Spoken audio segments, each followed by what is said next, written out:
Hello निशा, अस्सलाम वालेकुम। अस्सलाम वालेकुम सर। वालेकुम अस्सलाम रहमतुल्लाहि व बरकातुहू। सब खैरियत है? जी सर। अच्छा, ये बताइए कल के इसमें से कुछ डाउट है अभी?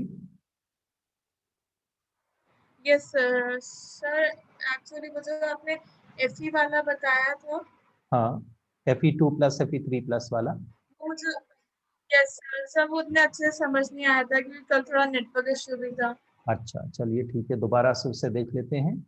और question. Good evening sir. Good evening, good evening Astha, कैसे हो? ठीक हूँ सर। ठीक हो? अच्छा, चलो अच्छे नहीं हो, ठीक हो? Yes sir. चलो ठीक है, अपन स्टार्ट करते हैं। सर कोरोना अच्छी हूँ। अच्छी हो? चलो ठीक है। कोरोना टाइम में ये बड़ा मुश्किल वो है ना, सभी लोग बेचारे बड़ा परेशान है। किसी का कुछ तबीयत खराब है, किसी का कुछ है। चलिए ठीक है।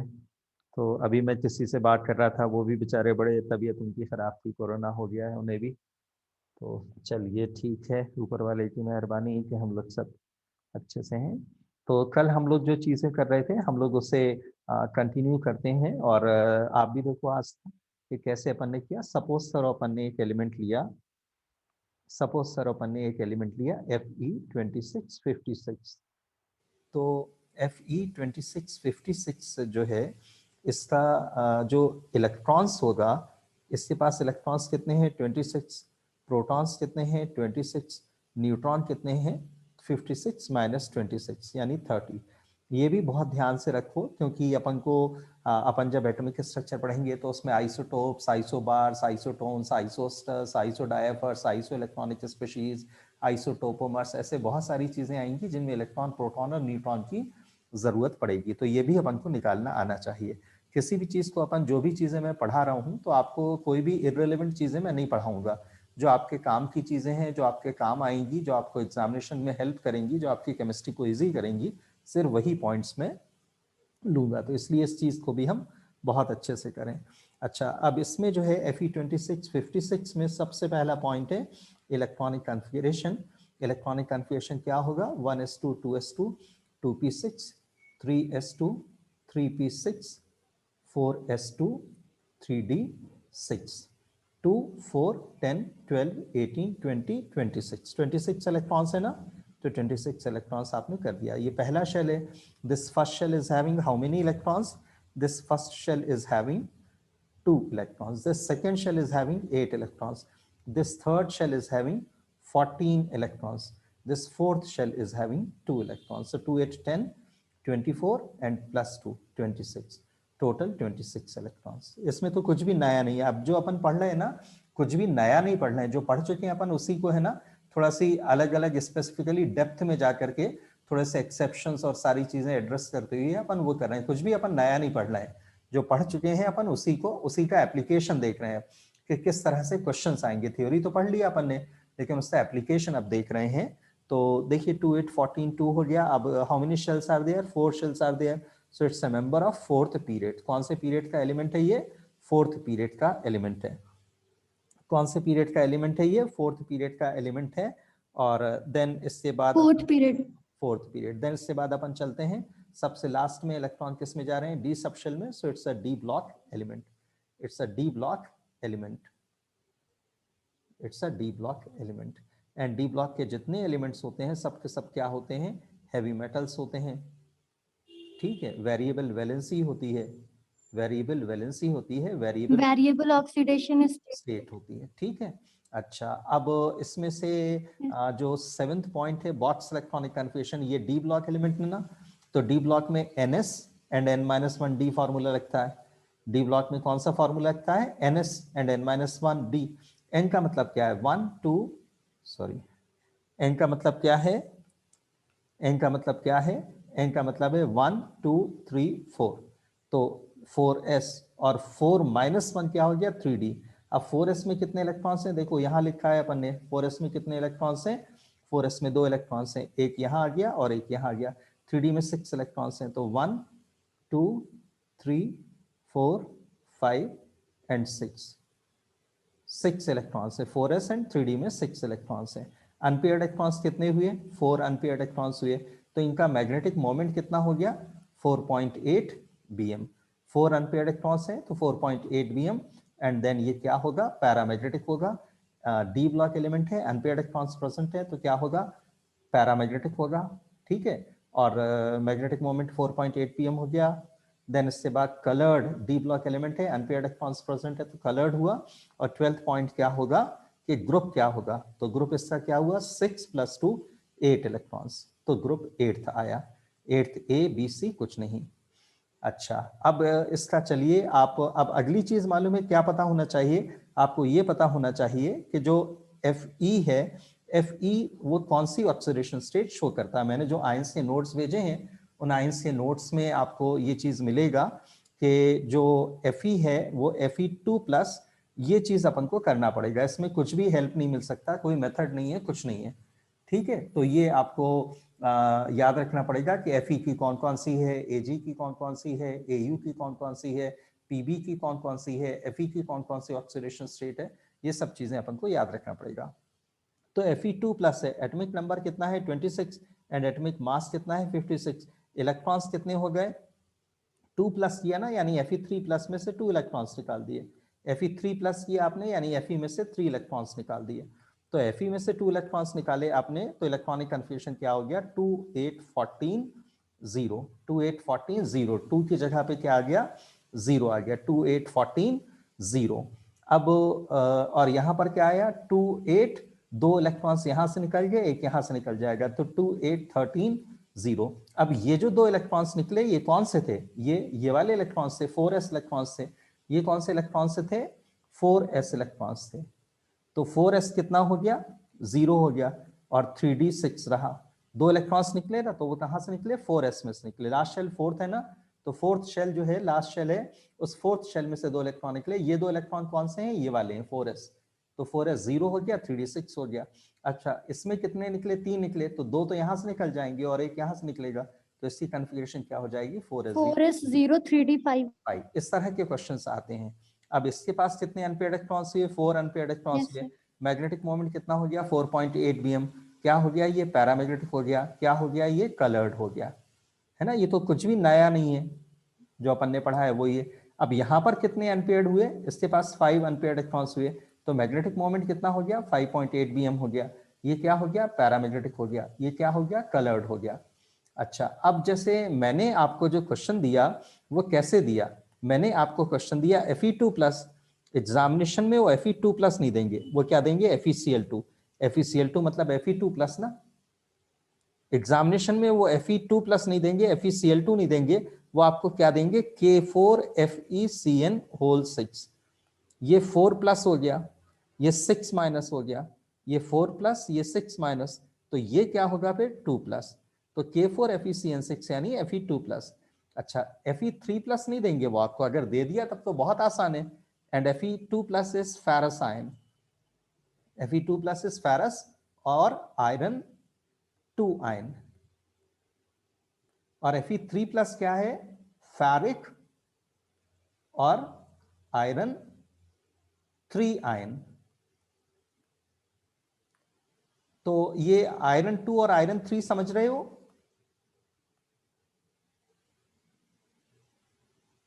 आयरन 2 एंड आयरन 3 समझ रहे हो मैशा?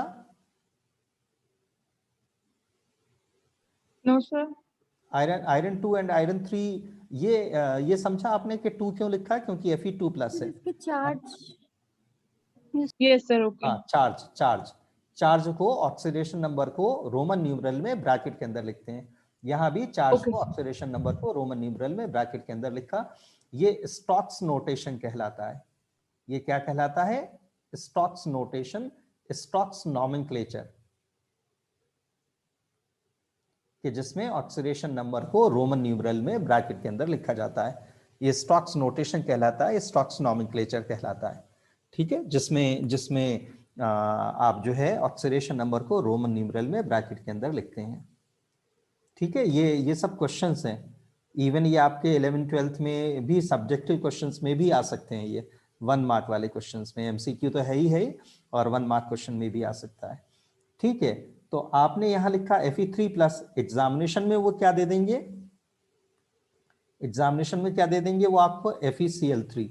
आपने क्या लिखा, FeCl3, एग्जामिनेशन में क्या दे देंगे आपको, K3FeCN होल 6 ऐसे दे देते हैं। तो इतना आसान नहीं है, मैं जो बता रहा हूँ आपको थ्योरी, उस थ्योरी वो तो इजी है बहुत, लेकिन उस पर जो एप्लीकेशन, उस पर जो क्वेश्चंस आएंगे वो बहुत डिफिकल्ट होते हैं, तो वो फिर अपन को पता होना चाहिए। अब ये K3FeCN6 या FeCl3 भी बहुत आसान है। अगर उन्होंने ये लिख के दे दिया कि ब्राउन रिंग में क्या मैग्नेटिक मोमेंट होगा, ब्राउन रिंग में Fe के पास कितने अनपेयर्ड इलेक्ट्रॉन होंगे, ब्राउन रिंग में Fe कौन सी ऑक्सीडेशन स्टेट शो कर रहा है, तो ये तो अपने लिए बहुत ट्रबलसम हो गया ना। अपने को तो ये नहीं पता कि ब्राउन रिंग होती क्या चीज है, तो फिर Yes, sir. कैसे अपन लिखेंगे। तो इसलिए वो जो मेरे नोट्स पेपर है उसमें कंपाउंड्स के बारे में सब दिया है। ऐसे ही एक होता है, मैं भी आगे बताऊंगा ही, ब्राउन रिंग हो गया, इसके बाद एक होता है Prussian blue. Prussian blue, Prussian blue क्या होता है, फिर टर्नबुल्स ब्लू क्या होता है, इस तरह से ये सब Yes, sir. चीजें पूछेंगे वो आपको क्वेश्चन, ये क्वेश्चन आएंगे, ठीक है, ये क्वेश्चंस आएंगे। तो इसलिए अपनी ये सब तैयारी बहुत अच्छी होनी चाहिए, ठीक है। तो इतना आसान नहीं है, थ्योरी मेरा हमेशा हर सब्जेक्ट में, हर टॉपिक में मेरा थ्योरी बहुत इजी रहेगा, बट उसका एप्लीकेशन बहुत डिफिकल्ट होता है। चलिए, तो अगर अपन ध्यान से करेंगे ना तो हम लोग वो क्वेश्चंस भी कर पाएंगे जो हमारी किताबों में नहीं है, समझे, जो मतलब हमने कभी नहीं किया होगा तो भी हम उन क्वेश्चन Yes, के sir. आंसर्स दे पाएंगे अगर आप मेरी मेथड फॉलो करोगे। और शुरुआत में ही थोड़ा सी मेहनत करना है बेटा, सभी को देखो सोना आराम करना सबको अच्छा लगता है। अगर आप फोन करके बोल देते सब लोग मिलके कि सर आज आप क्लास मत लीजिए, तो आपसे ज्यादा मैं खुश होता। नोबडी लव्स टू स्टडी, कोई भी पढ़ना नहीं चाहता, लेकिन क्या करें, बिना पढ़े अपन कुछ कर ही नहीं सकते। अगर अपन नहीं पढ़ेंगे तो अपने को तो कल लाइफ में बहुत मुश्किल जाएगी। जो लोग बेचारे पढ़ते रहते हैं और पढ़ने लिखने के बाद भी कितनी मुश्किल जाती है, तो अनपढ़ अगर अपन रह जाएं तो फिर तो सोचिए, इमेजिन कर सकते हैं अपन के कितना अपन को प्रॉब्लम जाएगा। हाँ सूरज बोलो, क्या बोल रहे हो सूरज। हाँ सूरज, सब ठीक ठाक है, कुशल मंगल, केम छो। ठीक है सर। अच्छा चलो, केम छो जानते हो नहीं, जानते सर, जानते हो, अच्छा मराठी गुजराती भी जानते हैं थोड़ी बहुत, चलो ठीक है। थोड़ी बहुत आती। हाँ, मैं बहुत जगह रहा ना, almost each and every corner of India, abroad भी रहा, तो इसलिए थोड़ी थोड़ी सारे सारे लैंग्वेज से थोड़े थोड़े वर्ड्स आते हैं, एक आध दो सेंटेंस।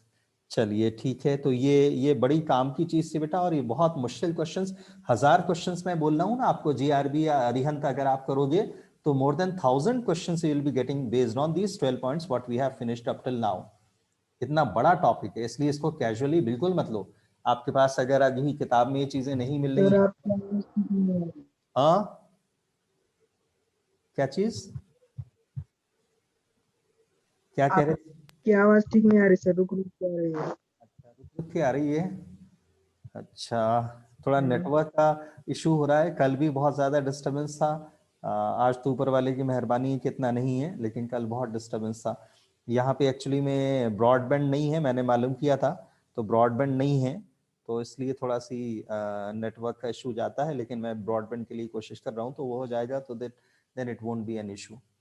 तो इस तरह से ये क्वेश्चंस आएंगे अपने को, तो इसलिए बहुत अच्छे से पढ़ो, ये बहुत बड़ा टॉपिक है। हाँ बिल्कुल भी कैजुअली मत लो, मैं जो भी आपको पढ़ाऊं, जो भी आपको पढ़ने के लिए कहूँ, वो सारी चीजें आप जरूर पढ़ो। मैं बिल्कुल भी आपका टाइम खराब नहीं कराऊंगा, मेरा काम सिर्फ ये है कि आपके काम को इजी बनाऊं, आपकी स्टडी को, आपकी केमिस्ट्री को इजी बनाऊं। तो इसलिए बहुत अच्छे से करो, ये बहुत बड़ा टॉपिक है, बहुत इंपॉर्टेंट टॉपिक है। और आप में से कुछ बच्चे ऐसे भी हैं जो अभी 2-3 साल से केमिस्ट्री पढ़ रहे हैं, इधर उधर सब हमने केमिस्ट्री पढ़ा होगा, लेकिन आज तक कभी ये नहीं पढ़ा होगा, और ना आपको कभी लाइफ में ये चीजें पढ़ने को मिलेंगी, लेकिन फिर भी इतना इंपॉर्टेंट है कि you'll be getting more than 1000 questions there in GRB or Arihant, etc. Such a vast, such a big, such a important topic it is in chemistry. चलिए, तो ये अपना एक हुआ Fe2+ एंड Fe3+। ऐसे ही एक और एग्जाम्पल अपन लेते हैं जिससे चीजों को अपन समझ पाए। देखिए, अब जो है मैं थोड़ा सी ज्यादा स्पेसिफिक हो जाऊंगा। Au79, देखिए अब मैं मालूम है कैसे करता हूं, मैं कैसे कैलकुलेट करता हूं, Cu Ag Au, ये मुझे याद है। ये क्या होता है 29, इसमें 18 जोड़ दीजिए कितना हो गया 47, उसमें 32 जोड़ दीजिए कितना हो गया 79। अच्छा, ये कौन सा ग्रुप है, ये ग्रुप नंबर 11 है। ये कौन सा ग्रुप है? ग्रुप नंबर 11 है, ग्रुप फर्स्ट बी है, ग्रुप नंबर 11 है, यानी टोटल इलेक्ट्रॉन्स 11 होने चाहिए। ये कौन सा पीरियड है? फोर्थ पीरियड है। ये कौन सा पीरियड है? फिफ्थ पीरियड है। ये कौन सा पीरियड है? सिक्स्थ पीरियड है। तो इसका इलेक्ट्रॉनिक कन्फिगरेशन होगा 6s1 5d10। होना चाहिए था 6s2 5d9, होना क्या चाहिए था? 6s2 5d9, बट ये ऑबो प्रिंसिपल का एक्सेप्शन है ना। 6s2 5d9। हाँ, ऑबो प्रिंसिपल का एक्सेप्शन है ना, तो इंस्टेड ऑफ 6s2 5d9 ये 6s1 5d10 होगा। यस सर, 6s1 5d10 होगा। तो मैं इस तरह से डायरेक्ट लिख लेता 5d10। हूँ। ये तो आप लोगों को समझा रहा हूँ इसलिए इतना टाइम लग रहा है, अदरवाइज मुझे लिखना होता तो मैं तो डायरेक्ट लिखता 6s1 5d10, है ना। प्रैक्टिस करते करते करते इतना अच्छा हो जाता है कि अपन सोते जागते कैसे भी कर लें। तो प्रैक्टिस से जो है वो प्रैक्टिस अपने को बहुत करना है, जो अभी थोड़ा सी मिसिंग लग रहा है। ठीक है, तो प्रैक्टिस आप लोग करोगे तो बहुत इजी हो जाएगा और बहुत फास्ट आप कर पाओगे। चलिए, तो अब अपन आगे चलते हैं। 6s1 5d10 देखिए डायरेक्टली लिख दिया। अब आप इसको घर में जरूर चेक करना कि सर कह रहे थे 6s1 5d10, ये हो भी रहा है 6s1 5d10 या नहीं हो रहा। पहले आप खुद लिखना, फिर बुक में से चेक करना। किताबें अच्छी होना बहुत जरूरी है, किताबें अच्छी होना बहुत जरूरी है। जैसे फ्रेंड्स अच्छे होना बहुत जरूरी है ना, वैसे बुक्स भी अच्छे होना बहुत जरूरी है। अगर बुक्स अच्छे हैं तो अपना रिजल्ट अच्छा रहेगा, और बुक्स खराब हैं तो अपन कितनी भी मेहनत करें रिजल्ट खराब ही आएगा। तो खैर मेरे सब्जेक्ट में तो मेरे नोट्स जो होते हैं बहुत वास्ट होते हैं, मैं बहुत अच्छी बुक्स यूज करके बनाता हूँ, और बहुत मेरे नोट्स की क्वांटिटी बहुत कम होती है और क्वालिटी में बहुत स्ट्रेस करता हूँ कि क्वालिटी बहुत अच्छी हो। तो मेरे नोट्स से आपको काफी हेल्प मिलेगा। तो 6s1 5d10 इसकी इलेक्ट्रॉनिक कन्फिगरेशन हुई। पहला पॉइंट हुआ इलेक्ट्रॉनिक कन्फिगरेशन। अब देखो दूसरा पॉइंट 2 8 18 32। अब फिफ्थ में कितने हैं मुझे नहीं पता, 6 में कितने हैं मुझे नहीं पता। 6 में ये लिखा हुआ है कितने हैं 1 1। तो 2 8 10 28 60 61 79 माइनस 61 यहाँ क्या आ जाएगा 18। देखो ये मुझे कुछ नहीं आता था ना, फिर भी मैंने लिख लिया कि 79 माइनस 61 क्या आ जाएगा, फिफ्थ शेल में 18 इलेक्ट्रॉन्स आ जाएगा। ये आपका पहला पॉइंट हुआ इलेक्ट्रॉनिक कन्फिगरेशन। दूसरा पॉइंट, अच्छा अब अपन ये पहले दूसरे पॉइंट ऐसे 12 पॉइंट्स नहीं करते हैं, एक पॉइंट हो गया। अब इसके बाद बॉट्स इलेक्ट्रॉनिक कन्फिगरेशन देखो, डी ब्लॉक एलिमेंट है ना, तो ns एंड n-1 d लिखेंगे, यानी 6s एंड 5d। 6s में कितना इलेक्ट्रॉन है 1 इलेक्ट्रॉन है, 5d में कितने इलेक्ट्रॉन्स है 10 इलेक्ट्रॉन्स है। तो 5d में 10 इलेक्ट्रॉन्स अपन 1 2 3 4 5 6 7 8 9 एंड 10, ये 10 हो गए। तो 6s1 5d 10 इलेक्ट्रॉन्स हो गए। अच्छा अब आगे अपन देखें कि इसमें कितने अनपेयर्ड इलेक्ट्रॉन्स हैं, 1 अनपेयर्ड इलेक्ट्रॉन है, तो मैग्नेटिक मोमेंट कितना होगा 1.8 dm। ठीक है, कैसा होगा पैरामैग्नेटिक होगा, कैसा होगा कलर्ड होगा। Magnetic paramagnetic. पैरामैग्नेटिक होगा, कलर्ड होगा, 1.8 bm होगा, 1 अनपेयर्ड इलेक्ट्रॉन होगा। अब अपन वो ग्रुप और पीरियड नहीं लिख रहे है ना, अब ये एक्सपेक्ट किया जा रहा है कि आप उसमें अच्छे हो गए हो, तो इसलिए अब मैं उसमें टाइम वेस्ट नहीं कर रहा, दूसरी चीजें सिखाने में कर रहा हूँ। फिर एक टाइम के बाद ये भी खत्म हो जाएगा, फिर उसके एप्लीकेशन अपन देखेंगे कि इस पर बेस्ड क्वेश्चंस कैसे आते हैं। ठीक है, ये जो थ्योरी पढ़ी है, तो जो थ्योरी पढ़ी Yes. है उसमें सीबीएसई में आपके या 11th 12th में या फिर आपके सब्जेक्टिव में ऑब्जेक्टिव में कैसे क्वेश्चंस आएंगे वो भी मैं आपको दूंगा, और फिर उसके बाद आपको एक पेपर में फॉरवर्ड करूंगा जो लास्ट 30-40 ईयर्स में जितने भी ईयर्स हैं आपके एग्जाम्स के, उन ईयर्स में इन 12 पॉइंट्स में से कितने क्वेश्चंस आए हैं वो भी अपन डिस्कस करेंगे, वो भी पेपर में आपको Yes. दूंगा। और पेपर करना, क्वेश्चंस करना, तो उससे आपको Yes. आइडिया होगा कि किस तरह के क्वेश्चंस पूछे जाते हैं। चलो आगे चलते हैं अपन। सर अब एक बार आप ये बता देंगे सर आपने डायरेक्ट कैसे करा था इस CU AG और AU को? अच्छा, मुझे एक्चुअली में क्या पीरियडिक टेबल याद है, याद नहीं करी मैंने, कभी भी याद नहीं करी। मैंने जब सबसे पहले पीरियडिक टेबल ड्रॉ करनी शुरू करी थी ना, कोशिश करी थी कि पीरियडिक टेबल की आउटलाइन बनाऊं, अंदर एलिमेंट्स नहीं भरूं, सिर्फ आउटलाइन बनाऊं, तो मैं वो भी नहीं बना पा रहा था। तो मैंने अपने सर से बोला कि सर केमिस्ट्री याद ही नहीं होती। तो सर ने मुझे पूछा कि तुझे अपने दोस्त का टेलीफोन नंबर कैसे याद रहता है। तो बस फिर मैंने सर को कभी नहीं कहा कि सर केमिस्ट्री याद नहीं होती। केमिस्ट्री को एक्चुअली में याद नहीं करना चाहिए, बार बार देखा करो। अब जैसे देखो मैं बार बार मैशा बोलूंगा, बार बार आस्था बोलूंगा, बार बार सूरज बोलूंगा, तो ये जो तीनों नाम थे, ये तीनों नाम तो ऐसे थे कि जो मैं भोपाल से हूँ, MP से हूँ, तो वहां भी ऐसे नाम होते हैं। सेटल्ड हैदराबाद में हूँ, बट नेटिव प्लेस मेरा भोपाल है, तो वहां भी ऐसे नाम होते हैं। तो अब चूंकि ये नाम मैंने पहले से सुने हुए थे, मैशा नहीं सुना था, लेकिन फिर भी याद हो गया पहली बार में ही। तो ये नाम मैंने सुने हुए थे। आस्था बहुत कॉमन होता है हमारे यहाँ, सूरज बड़ी कॉमन नेम होता है। तो मुझे चूंकि पहले से मैंने सुने हुए थे, 1 सेकंड में याद हो गए। लेकिन अगर नहीं सुने होते तो ऑब्वियसली थोड़े से, मुझे जैसे साउथ इंडियंस नेम थोड़ा डिफरेंट होते हैं, डिफिकल्ट होते हैं, तो मुझे थोड़ी प्रॉब्लम जाती है। ऐसे ही केमिस्ट्री भी होता है, कुछ चीजें बहुत आसानी से याद हो जाती हैं, कुछ चीजें बहुत मुश्किल से याद हो जाती हैं। तो मैंने कभी पीरियडिक टेबल याद नहीं किया, बस इतनी बार देखा, इतनी बार पढ़ा, इतनी बार सुना, इतनी बार लिखा कि बिना याद किए वो याद हो गया। तो केमिस्ट्री को कभी भी याद मत करना, बस ध्यान से पढ़ो, लिखो, देखो, सुनो और आगे बढ़ते जाओ, ऑटोमेटिकली वो थोड़े टाइम में याद हो जाएगा। तो मुझे पीरियडिक टेबल याद है ना, इसलिए मुझे याद है कि कॉपर, एजी और एयू तीनों एक ही ग्रुप में है। अच्छा, कॉपर का एटॉमिक नंबर कितना होता है? 29। अब 4th पीरियड से 5th पीरियड में जाओ तो 18 एटॉमिक वेट नंबर बढ़ जाता है। तो 29 में मैंने 18 जोड़ दिया तो कितना हो गया? 47। 47 में मैंने 32 जोड़ दिया तो कितना हो गया? 79। अच्छा, अब ये जो है ये कौन से ग्रुप के हैं? पीरियड तो आपका खत्म हो गया कि ये 6th पीरियड है, ये 5th पीरियड है, ये 4th पीरियड है, ये खत्म हो गया। अब क्या है कि ग्रुप नंबर 11 है ना, ग्रुप नंबर 11 है, तो ग्रुप नंबर 11 में इलेक्ट्रॉनिक कन्फिगरेशन क्या आएगी? ns1 n-1 d10, ns1 n-1 d10 आएगी। तो कायदे से अबव प्रिंसिपल के हिसाब से ns2 n-1 d9, ns2 n-1 d9 आएगी कन्फिगरेशन। लेकिन जो ये कॉपर, एजी और एयू हैं, मैंने आपको एक्सेप्शन में लिखा है ना, तो यानी ns2 ना होकर के ns1 होता है और ns में से एक इलेक्ट्रॉन निकल करके n-1 d में चला जाता है। तो ns2 होता है, ns1 होता है एंड n-1 d10 होता है। ठीक है, तो इस तरह से मैंने लिख दिया, ये 4s1 3d10, ये 5s1 4d10, ये 6s1 5d10, ऐसा होता है। प्रैक्टिस आप करोगे तो आपको भी धीरे धीरे सब बनने लगेगा, मुझसे भी अच्छी स्पीड हो जाएगी। तो इस तरह से मैंने किया। चलें आगे। Okay sir, yes sir.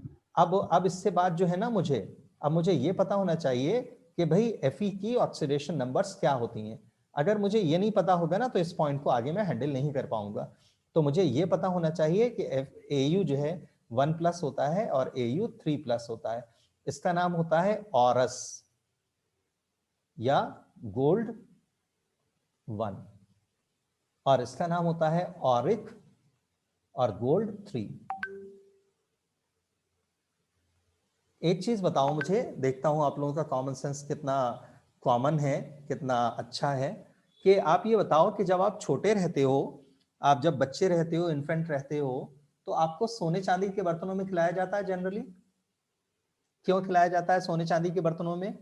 कि हमारी मम्मी पापा रिच हैं इसलिए? No sir. हाँ, आस्था किस लिए खिलाया जाता है फिर बताओ?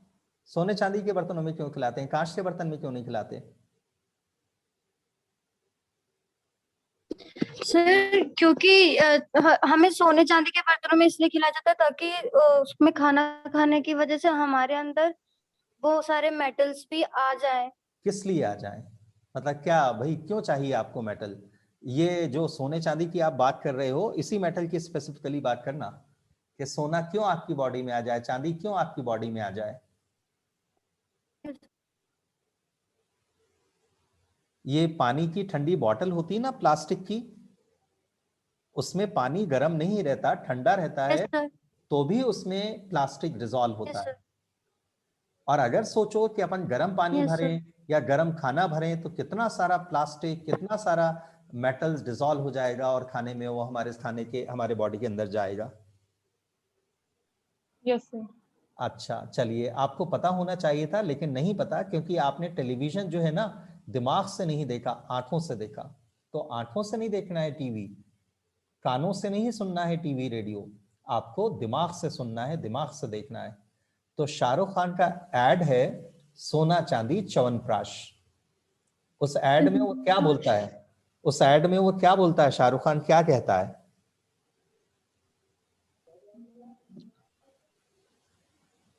देखो, टीवी भी आप दिमाग से नहीं देखते हो, टीवी भी आप ध्यान से नहीं देखते हो। चलो कोई बात नहीं, उसमें क्या बोलता है सर सूरज? चांदी मेंटल मेंटल हेल्थ के लिए और सोना फिजिकल हेल्थ के लिए। अरे वाह, वेरी गुड बाबू। मैंने हाँ। तो नहीं बताया, तो नहीं सर बताया। आप ही ने बताया था। मैं नहीं बताया था क्योंकि पता है। Yes. मैंने मालूम है यस मैंने कैसे पकड़ लिया कि मैंने तुम्हें बताया था, क्योंकि तुमने तुमने ऐड वाली चीज नहीं बोली, तुमने मेरे वर्ड्स बोले। मैं बोलता हूँ फिजिकल हेल्थ और मेंटल हेल्थ। यस ऐड में अगर तुमने टीवी से देख के बोला होता ना, तो मालूम है तुम क्या बोलती कि चांदी दे तेज दिमाग और सोना दे स्वस्थ तन। Yes. क्या कहता है शाहरुख खान? सोना दे स्वस्थ तन, चांदी दे तेज दिमाग। स्वस्थ तो चांदी दे तेज दिमाग। हाँ, तो चांदी से दिमाग तेज होता है और सोने से फिजिकल हेल्थ अच्छी होती है। अब अपन मिठाई की दुकान में जाएंगे तो सिल्वर फॉइल लगी हुई मिठाई देगा। जो महंगी वाली अच्छी दुकान होगी तो सिल्वर फॉइल लगी हुई देगा, और अगर अपन चीप शॉप में जाएंगे तो वो सिल्वर फॉइल की जगह पे एल्यूमिनियम फॉइल देगा। Yes sir. और एल्यूमिनियम जो है ना, एल्यूमिनियम जो होता है ना, अपन ने ट्यूबलाइट देखी थी ना, ट्यूबलाइट का मतलब जानते हो ना? Tube yes light. Sir. Tube light का मतलब जानते हो नहीं? हाँ सर। No sir. जो जो लोग देर से समझते हैं उनको क्या कहा जाता है? ट्यूबलाइट कहा जाता है। Sir tube light. हाँ, क्योंकि Yes, sir. ट्यूबलाइट स्टार्ट होने में टाइम लगाती है ना। Yes, sir. अगर यस सर। CFL हो, एलईडी हो या बल्ब हो, तो आप इधर बटन दबाओगे, फैन का बटन दबाओगे, एकदम से चालू हो जाता है ना। बट ट्यूबलाइट तो थोड़ा सी ब्लिंक करती है फिर स्टार्ट होती है ना। Yes, sir. हाँ। Yes sir. अब जो नई ट्यूबलाइट आई हैं वो इलेक्ट्रॉनिक हैं, उसमें स्टार्टर नहीं होता है। अब जो नई ट्यूबलाइट्स हैं वो इलेक्ट्रॉनिक्स हैं और वो एकदम से स्टार्ट हो जाती है। इधर आपने बटन दबाया, उधर स्टार्ट हो गई। लेकिन जो पुराने टाइम Yes, sir. की स्टार्टर वाली ट्यूबलाइट होती थी ना, वो थोड़ा सी ब्लिंक करती है दो एक सेकंड के लिए और फिर स्टार्ट होती है। यस ठीक है। Yes. तो ट्यूबलाइट का मतलब होता है, जो लोग देर से समझते हैं ना, उनका मजाक उड़ाने के लिए दोस्त यार उन्हें क्या बोलते हैं? ट्यूबलाइट है यार वो तो। सलमान खान की पिक्चर में वो ट्यूबलाइट उसे कहते हैं ना। Yes, sir. तो ट्यूबलाइट का हाँ। मतलब होता है जो समझने में टाइम लगाए। तो एल्यूमिनियम खाते हैं ना तो वो ट्यूबलाइट हो जाते हैं। चांदी से दिमाग तेज होता है और एल्यूमिनियम से मेंटल रिटार्डेशन होता है।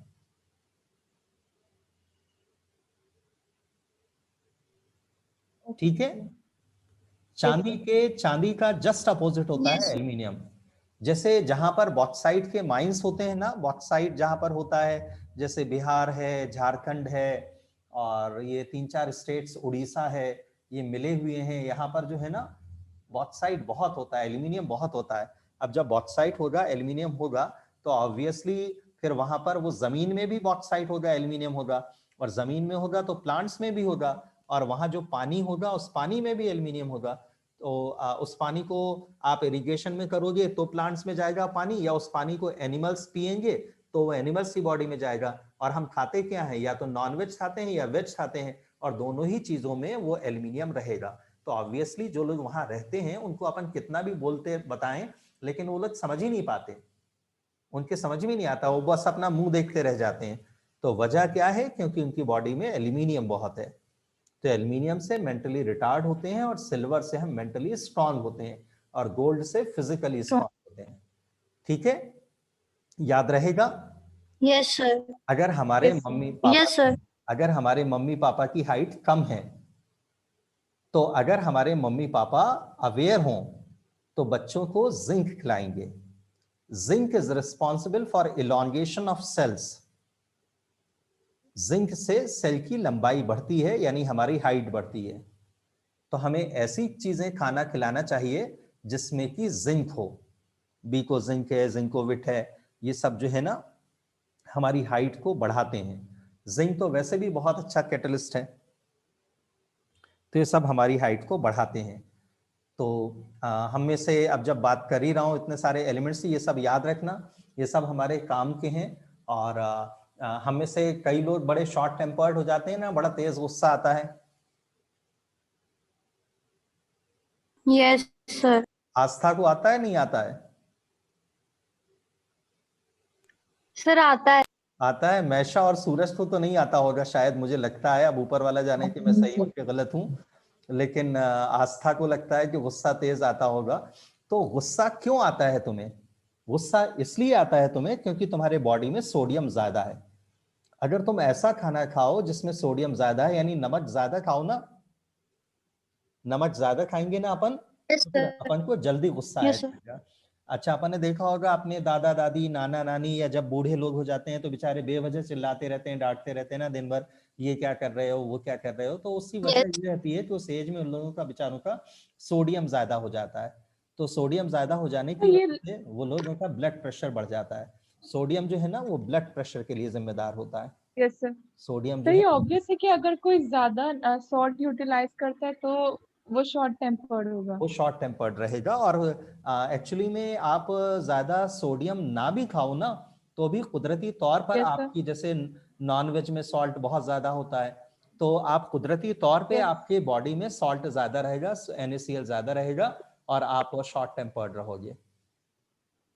सोडियम से मालूम है इतनी ताकत मिलती है, इतनी ताकत मिलती है सोडियम से, कि बोलते हैं कि अगर अबाउट टू डाई हो ना आप, और आपको सोडियम खिला दिया जाए, then also you will start running. That much energy sodium is having. Sodium में इतनी एनर्जी होती है कि आप में और जानवर में क्या फर्क है? आप में और जानवर में ताकत का फर्क है, एनर्जी का फर्क है। यानी अगर आपको भी सोडियम ज्यादा खिला दिया जाए ना, you will also become wild. आप भी कुत्ते के जैसे बिहेव करने लगोगे, या एनिमल्स के जैसे बिहेव करने लगोगे, या शेर के जैसे बिहेव करने लगोगे। यानी हर एक को मारोगे, काटोगे, पीटोगे, लड़ोगे, ये मतलब है कहने का। वाइल्ड हो जाते हैं हम सोडियम अगर हमारी बॉडी में एक लिमिट से ज्यादा हो जाए तो। हम एनिमल के जैसे बिहेव करने लगते हैं। तो हम में और एनिमल में एनर्जी का डिफरेंस होता है सिर्फ। उनकी बॉडी में बहुत ज्यादा एनर्जी होती है, हमारी बॉडी में रिलेटिवली कम एनर्जी होती है। चलें आगे। Yes sir. Yes sir. तो यस सर। सोडियम से है ना ब्लड प्रेशर तेज होता है। तो अगर आप NaCl, आप ये तो जानते हो, हर जगह आपने देखा है भाई, अपने घर में मम्मी पापा या किसी को भी एजेड को डायबिटीज होता है तो वो लोग शुगर फ्री खाते हैं ना।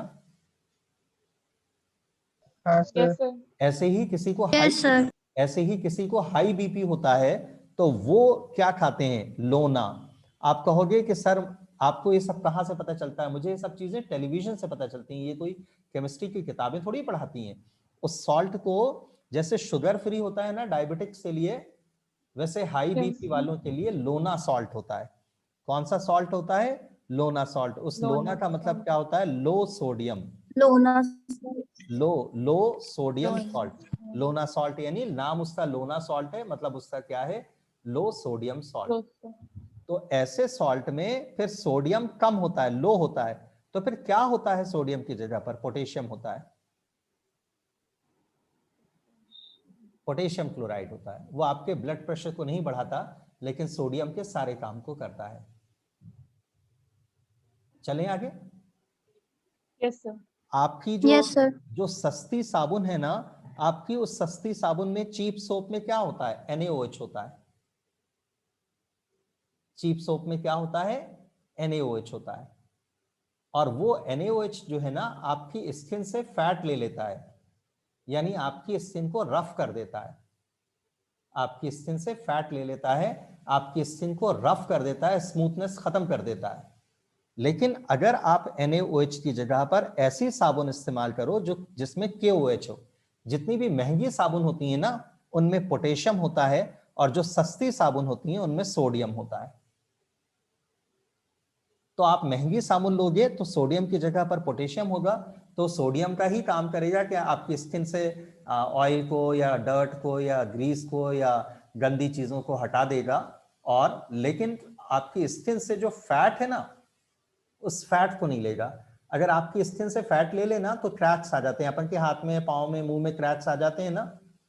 अगर आप रिन से मुंह धो लो, अगर आप सर्फ से मुंह धो लो, तो आपकी स्किन में जो है ना चेहरे पे क्रैक्स आ जाएंगे, फेस पे क्रैक्स आ जाएंगे।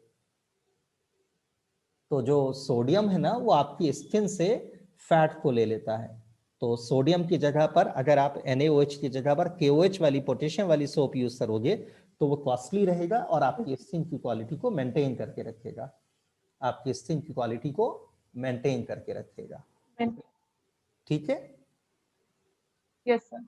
ठीक है, चलिए छोटी छोटी सी बातें थी, ये सब Yes. याद रखें और ये सब चीजें अपन को पता होना चाहिए, क्योंकि इसी के लिए तो अपन पढ़ रहे हैं, है ना, इन्हीं चीजों के लिए तो पढ़ रहे हैं। तो न्यूज़पेपर और टेलीविजन बहुत ध्यान से देखा करो, पढ़ा करो, सुना करो, ठीक है, ताकि चीजें हम समझ पाए, अपने उसको जो है अपनी पढ़ाई से जोड़ पाए, अपनी स्टडीज से जोड़ पाए।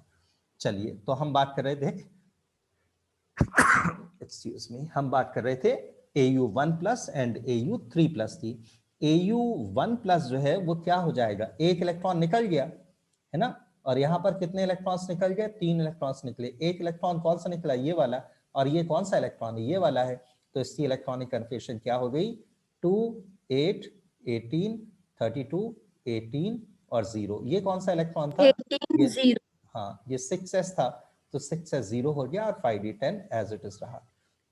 अच्छा, इसमें 3 इलेक्ट्रॉन्स निकले, तो एक यहां से निकल गए, 2 यहां से निकल गए, तो क्या हो गया, 2, 8, 18, 32, 16, 0। एक यहां से निकल गया और 2 यहां से निकल गए, तो इसलिए 18 और 1 की जगह पे 0 एंड 16 आ गया। अब ये जो एक इलेक्ट्रॉन था वो कौन सा था, ये था, तो 6s 0 हो गया। और 2 इलेक्ट्रॉन्स और निकले, तो 2 इलेक्ट्रॉन्स कहां से निकले, यहां से निकले, 5d 10 की जगह पे 5d8. 5d8 हो गया, सॉरी, 5d10 की जगह पे क्या हो गया, 5d8 हो गया, ये 5d8 हो गया। अब इसका बॉक्स इलेक्ट्रॉनिक कन्फिग्रेशन देखिए, ये 6 से 0 हो गया। कुछ भी अपन नया नहीं पढ़ा रहे, बस ये बात बता रहा हूं मैं, ये बात बता रहा हूं, बाकी कुछ भी नया नहीं पढ़ा रहा आपको, सब पुराना ही पढ़ा रहा हूं। 1, 2, 3, 4, 5, ये 6s हो गया, ये 5d हो गया। 5d में कितने इलेक्ट्रॉन है, 1, 2, 3, 4, 5, 6, 7, 8, 9, 10। अच्छा, 6s 0, यहाँ पर ये 6s हो गया, एंड 5d में 8 इलेक्ट्रॉन्स हैं, 1, 2, 3, 4, 5, 5d में 1, 2, 3, 4, 5, 6, 7 एंड 8। ये इसके पास अनपेयर्ड इलेक्ट्रॉन्स कितने हैं, अनपेयर्ड इलेक्ट्रॉन्स कितने हैं, 0। और डाईमैग्नेटिक होगा, ये क्या होगा, डाईमैग्नेटिक होगा। मैग्नेटिक मोमेंट कितना होगा इसका, 0 होगा। ये क्या होगा, 0 bm होगा। ये क्या होगा, कलरलेस होगा। 0 bm। क्या होगा, कलरलेस होगा।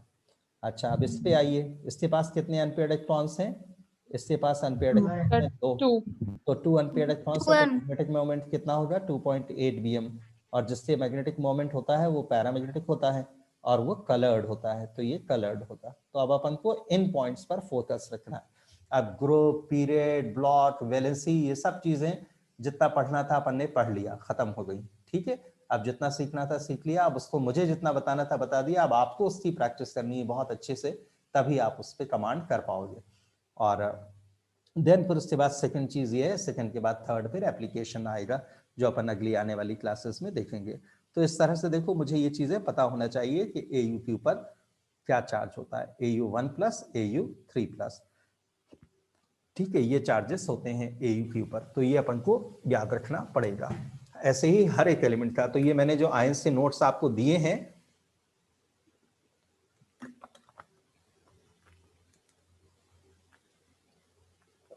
उन नोट्स को आपको लर्न करना पड़ेगा, तभी ये सब हो पाएगा। और ओवरनाइट नहीं हो पाएगा, टाइम लगेगा इसमें।